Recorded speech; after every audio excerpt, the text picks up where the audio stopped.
Bom, meu nome é Silvana Santos, eu sou docente do Departamento de Biologia e hoje assumi a coordenação de ensino superior em mais ou menos junho do ano passado.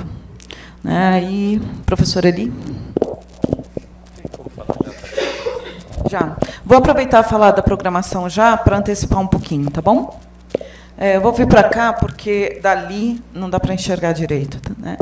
A gente organizou, todos vocês viram ou receberam o documento de diretrizes e orientações, uma tentativa de compilar um documento preliminar. A partir desses debates nossos, a gente vai melhorar e produzir uma versão que pode ser usada para todo mundo. Só para eu ter uma ideia, todo mundo teve acesso a esse documento, conseguiu ler, pelo menos dar uma olhada, ou não? Eu só queria ter uma ideia de quem não viu esse documento, não leu. Tá, 4. Hoje a maioria... Tá ótimo, tá ótimo. Então, nesse documento, a gente descreve, na parte 1 dele, nós descrevemos como se fosse uma síntese do que é o PDI, do que é o PPI, de algumas concepções, de alguns princípios, de algumas finalidades, porque o nosso projeto ele tem que estar articulado com uma política institucional, com um plano de desenvolvimento institucional e o projeto pedagógico institucional. Então, nós fizemos uma compilação para dar pelo menos assim, ter uma dimensão das políticas e de algumas políticas, pelo menos, que a gente precisa se preocupar com elas e por que disso, que a nossa intenção hoje é explicar justamente isso. Então, o documento tem 3 partes. Essa parte primeira, que é uma parte mais de concepções, finalidades, políticas.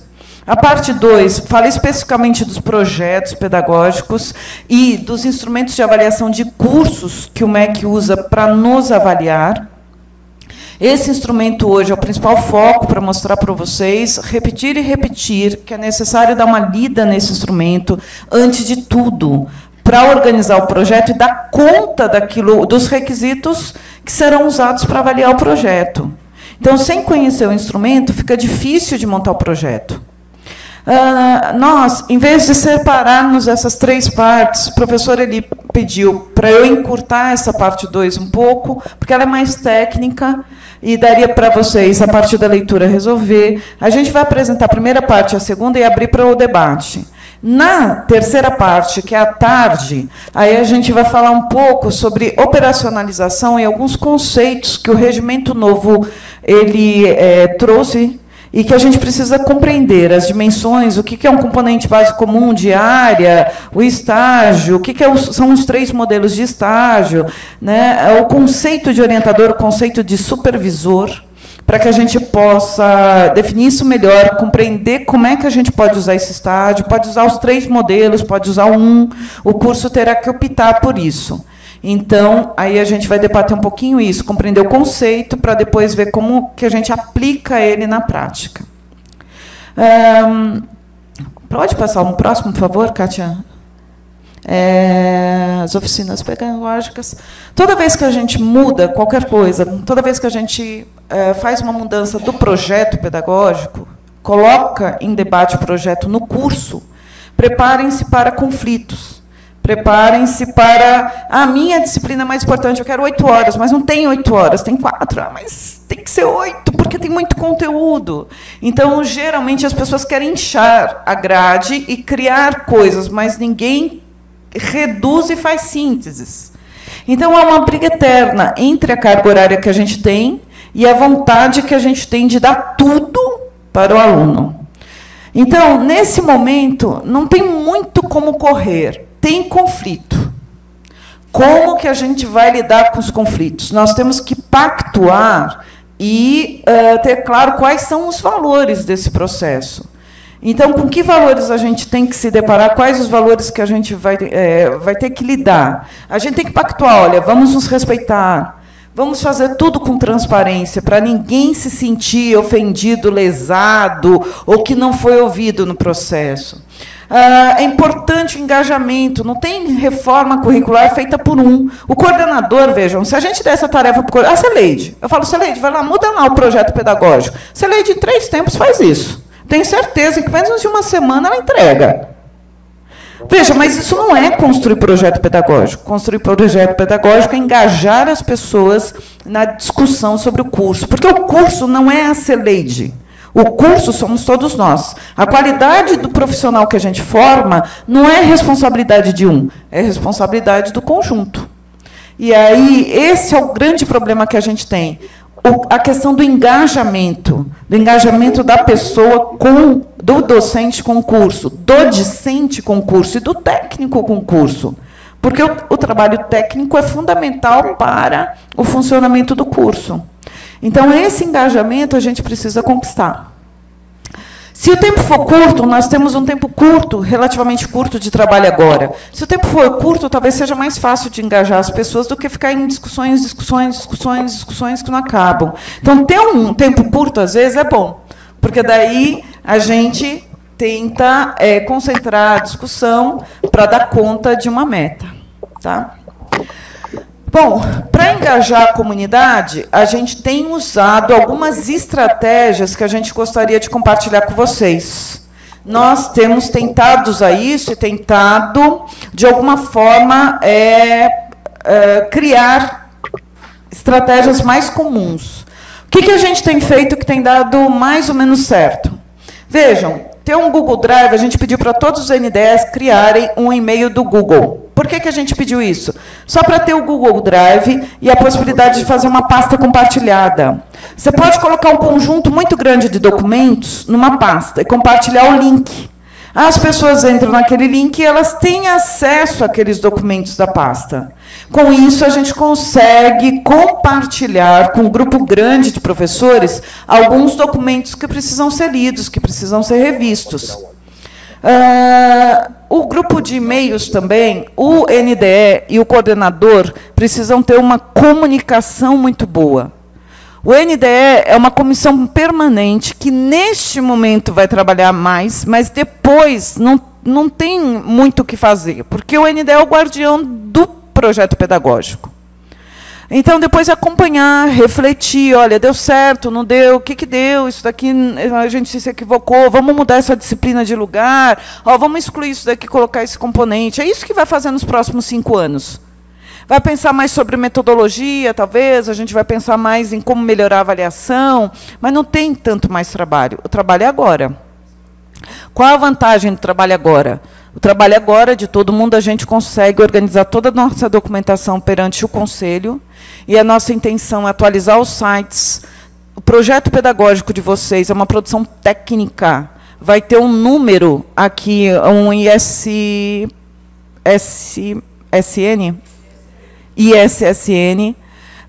e o núcleo docente estruturante vai colocar no seu Lattes, que tem essa produção técnica. Vai valer como vale lá para a progressão na carreira. Tá bom? Então, assim, é uma produção técnica, é uma produção intelectual, é uma produção textual, mas ela é fundamental para a gente hoje. Por que ela é fundamental? Porque o projeto tem que estar disponível para o nosso aluno na página, na biblioteca virtual. Porque os alunos têm entrado na Prograde com praticamente processos para ter acesso a ementas. Não dá para a gente, na Prograde, pensar na ementa do curso de física que o aluno quer. Entendem? Muitos requerimentos dessa natureza, que a gente consegue tornar público, acessível, porque eles têm direito a isso, e aí reduz enormemente o nosso trabalho burocrático. Então, não vão precisar mais pedir ementa na coordenação. Vai estar disponível a ementa. E assim por diante. Então, esse trabalho todo é na tentativa de desburocratizar. Se a gente consegue mudar o sistema, se ele opera a nosso favor, resolvendo aqueles problemas do cotidiano, agora a gente tem mais trabalho, mas a nossa intenção é ter muito menos trabalho nos próximos 5, 6 anos. O projeto é bom? Vai ficar perfeito? Não. Projeto é permanente, mudança. Vocês vão se sentir satisfeitos na hora que vocês entregarem ele. É que nem um livro, quando você escreve uma tese, a mesma coisa. E é um processo de mudança permanente, não tem como. A gente sempre está refletindo, tem desafios novos, e daqui a 5, 6 anos, todo mundo vai ter que rever o seu projeto. E daqui a 5, 6 anos, a gente revê o projeto de novo. Porque a lei pede para rever a cada 6 anos um projeto de curso. Tá? é importante nesse momento, mesmo, vejam, gente, insistam com o engajamento do docente. Todo mundo lê os instrumentos de avaliação de cursos, compreender como o curso é avaliado. Isso é educação permanente. Nós nos educamos permanentemente. Você lê um artigo bacana, você fala, olha, aquele artigo é bacana, eu vou lá e leio, eu aprendo. Então, a gente precisa, pelo menos, mandar para os professores isso, para eles lerem. Pedir para ler. Ah, mas eles não vão ler. Vejam, se 2 leem, você já está formando 2. Se 5, entende? E aí você está provendo o debate de elementos de fundamentação melhor.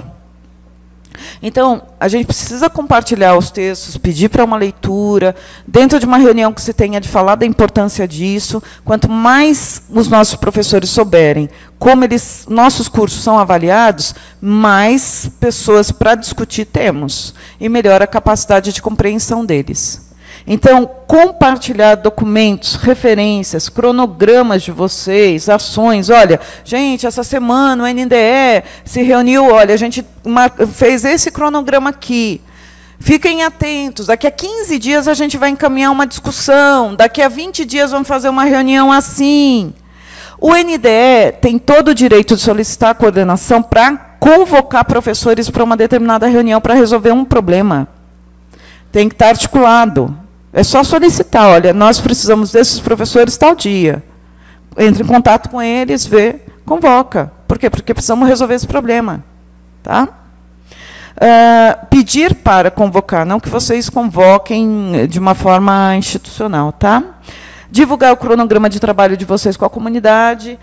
Precisam definir muito claramente as estratégias de receber contribuição, senão cada um manda um dia uma contribuição e vocês ficam completamente enlouquecidos se todo mundo resolver contribuir. Vira uma loucura. Então, faz um cronogramazinho, explica o cronograma, a estratégia de trabalho de vocês e organiza o trabalho. Organizou o trabalho, ele fica muito mais simples. Tá? E nós estamos à disposição de vocês. Vamos supor que vocês têm um debate que aí não compreenderam uma temática específica. O estágio, o modelo, não sei o quê. Eu não entendi como é que se faz isso. Vem aqui explicar para a gente. Nós vamos. Nesses 4 meses, nós estamos à disposição de vocês. Faz lá, chama tal dia, vocês podem vir aqui, claro, não de hoje para amanhã, que fica complicado. Mas nós estamos à disposição. Eu, o Marcos, a Kátia, o Alberto, que não está aqui, todos nós estaremos à disposição de vocês nesse momento. Absolutamente à disposição. Para Araruna, vamos lá em Araruna? Chama a gente vai. Claro, com tempo para organizar, não de hoje para amanhã. Ó, semana que vem, vamos agendar, vem aqui. Eu quero que fale com os alunos, explique esse instrumento de avaliação de cursos aqui para todo mundo. Vamos fazer uma palestra sobre instrumento de avaliação. Olha, a gente quer não, debater estágio aqui especificamente. Tá? Vocês só mandam a demanda para a gente e diz o quê? O que exatamente vocês querem. E aí a gente produz para vocês isso também. Tá bom?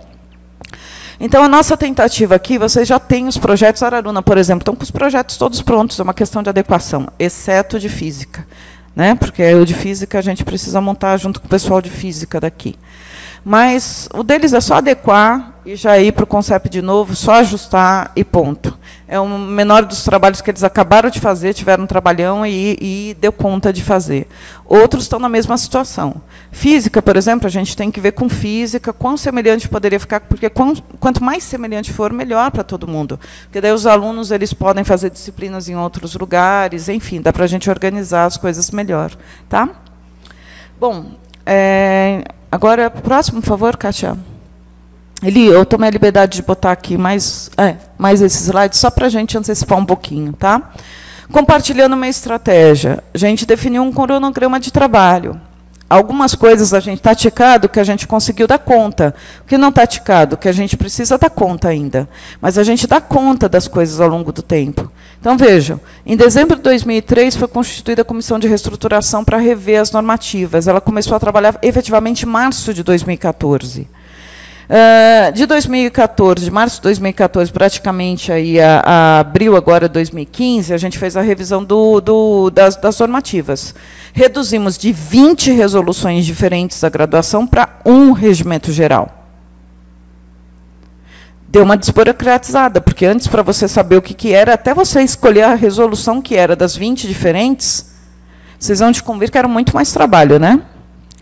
E aí, bom, temos agora o documento normativo do Regimento Geral. O que a gente vai fazer agora?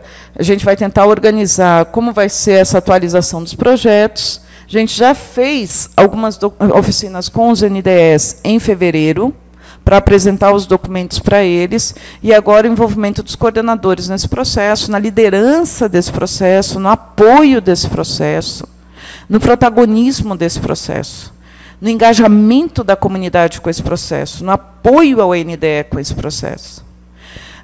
E principalmente porque o instrumento de avaliação de cursos sofreu uma revisão.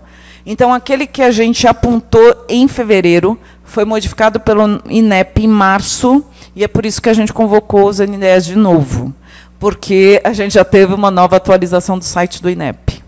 Tá? Aí, nós, até junho, final de junho, a gente pretende divulgar o documento do PDI, e dentro dele o PPI, como o professor Eli vai explicar. Esse documento é importante, que a gente tem que mandar para o processo de recredenciamento, mas ele também deve ser tomado como um parâmetro, mencionado no projeto. Porque dentro das políticas que a gente tem de avaliação, e vocês vão ver nos instrumentos do MEC, um dos parâmetros é a instituição declara suas políticas, declara suas concepções. Tá? De junho a setembro, vejam, alguns cursos podem terminar muito antes isso. Se a Araruna quiser 2 semanas de trabalho agora, praticamente, eu acho que eles praticamente concluiriam esse processo aqui e a gente já resolveria o problema deles, entendeu? No sentido de que, porque eles já mudaram o projeto e está mais fácil para eles nesse momento. Então, alguns vão terminar muito mais rápido do que outros. A gente está fazendo uma previsão. Todo mundo tem que terminar até setembro? Provavelmente não. Mas a gente já vai encaminhar um bocado para o CONCEP, um bocado lá para o Conselho, e se ficar um ou outro, não tem problema. Mas vamos colocar isso como meta para a maioria. Tá bom? E aí, a gente vai submeter de novo ao plenário do CONCEP, enviar para o Conselho. Nós estaremos também em outra frente, que é a questão do nosso sistema de registro acadêmico, de ter uma versão que responda mais às nossas necessidades.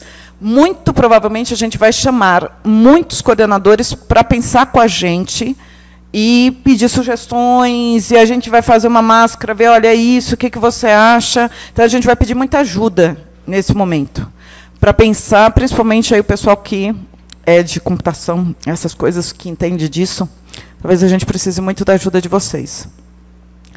E existe uma novidade também com o nosso novo regimento. Nós temos a novidade do histórico acadêmico, em vez do histórico escolar. Qual que é a novidade disso? Os projetos de extensão, projeto PIBID, PIVID, tudo, PET, vai constar no histórico do aluno.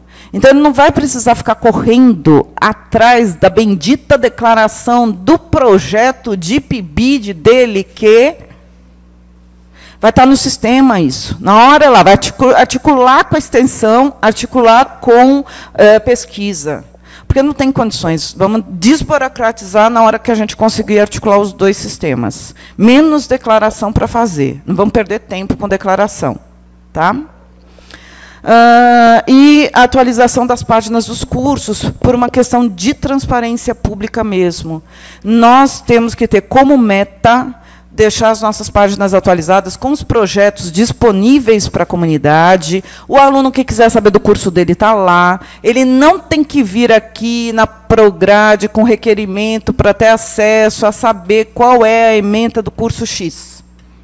Só que nós temos um problema com a transparência. Veja, se a ementa está lá, que o professor vai ensinar genética, e se o professor ensina engenharia ambiental, aí o aluno vai falar, mas a ementa aqui está dizendo que é genética, por que você está ensinando meio ambiente? Quer dizer, dá para entender? Então, a gente vai precisar de uma certa coerência efetiva entre o que está no documento e a prática da sala de aula, o cotidiano da sala de aula. Porque o aluno terá acesso a isso. Então, a gente vai precisar ter um pouquinho mais de cuidado em relação a isso também. Tá? Com isso, quais são as vantagens e desvantagens? Neste momento, teremos muito trabalho. Nos próximos 5 anos, a coisa não vai mudar não vai mudar em termos de conteúdo, vai poder mudar uma emenda aqui, daí a gente atualiza a página, uma coisinha lá, queremos mudar uma coisinha aqui, não tem problema. Mudamos e atualizamos, tá? Mas o que é mais importante? A gente fica com a questão de transparência, a questão dos nossos registros, e todos os nossos documentos, sob o ponto de vista legal, eles ficam legalizados, ficam oficializados, não tem nenhum problema sobre esse ponto de vista. E a gente se organiza nesse aspecto, toda instituição. Não um está organizado e o outro não. Fica um pouco mais homogêneo, digamos assim, o processo de organização institucional. Tá?